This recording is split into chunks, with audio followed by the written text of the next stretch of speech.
The ARIA Awards were the moment that turned it around for Diorama. It sold 100,000 copies, 102,000 copies in the first month. And in the 6 months that followed it, it sold 5,000 copies. In the week of the ARIA Awards, it was number 60-something on the chart. Even up to the day of performing, there were still days where I couldn't play guitar. There's still, you know, I was getting a lot better, but there were still days where my wrist was just, you know, it was at this weird angle, and my hand was like literally twice as thick, and it was a different colour, and I had no blood in it. I couldn't hold my hand to play guitar, so, you know, some days I literally couldn't play anything, and other days it would loosen up a bit and I could play for like 2 or 3 minutes max. And then it was probably just like 3 weeks before we did the ARIAs that I could actually play for longer than 5 minutes a day, and I still couldn't play for longer than 10. I couldn't have played a whole set. Definitely couldn't have played a show, but a manager called up and said, "Are you interested in playing the ARIAs?" And I just thought, I really wanted to do it just because I wanted to force myself into doing it. I wanted to have to, you know, despite the pain and despite everything else. I just like, come on, 3 minutes 30 isn't going to kill you. Stocked up on Panadine Fort. I was killing it that night.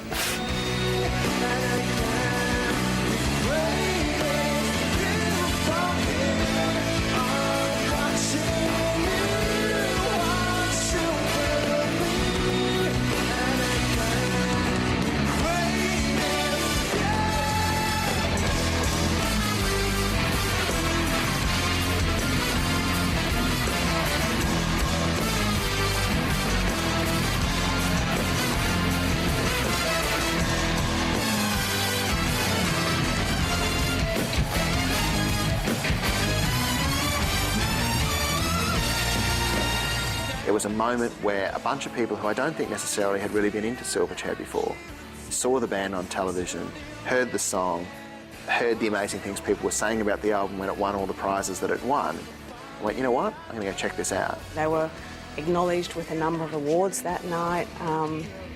You know, their performance, when they performed, it was an electrifying performance, and in the room it's just like they got a standing ovation, and you know, it was another incredible turning point, one of the many that the band have had. The record went on to sell over 300,000 in its first year, unlike the others.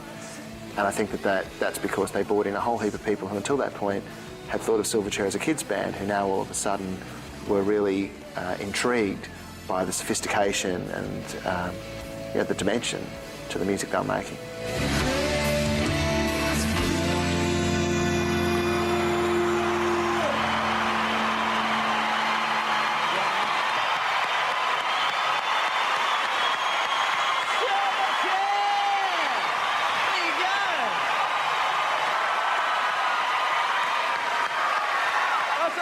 Paul Mac on keyboards.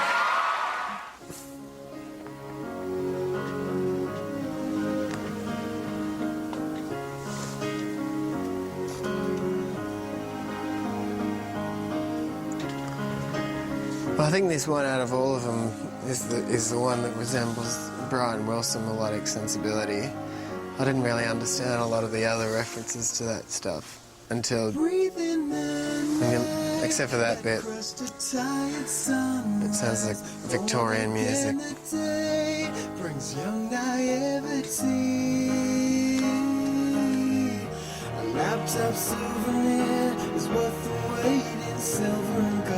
That's just classic Beatles. White Album, just get heavier with every chord. Mending my sleep, I'm boxing underwater, waddle on the wake, waking on the summer day, a summer day.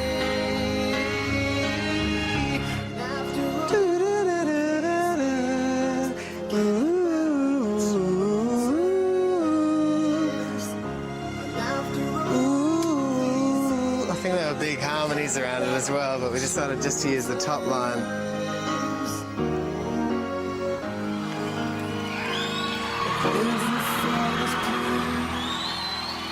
Cast a shadow over a broken sun, you'll be whole again. And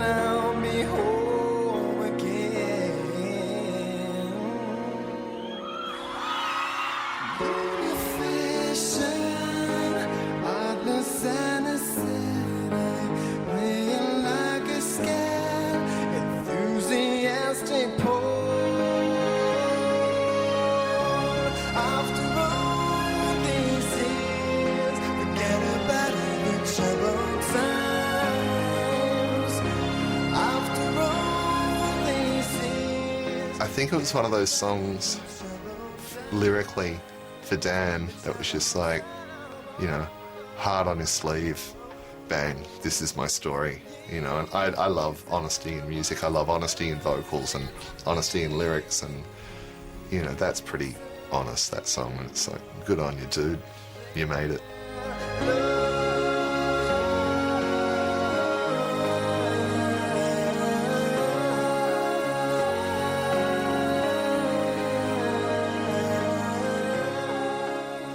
It's a really positive summary of the journey from the start to the end of the writing process for that record. It just feels really like there's no hinting at the escapism, and it's really the first, like, you know, John Lennon inspired kind of balls on the table kind of lyric on the record. So to me it takes people through a really emotional and sometimes surreal journey lyrically, but comes back to the end. And it's really literal, and it's all about, it's just a really positive, honest summary of the record. And I think a nice invitation to the next one.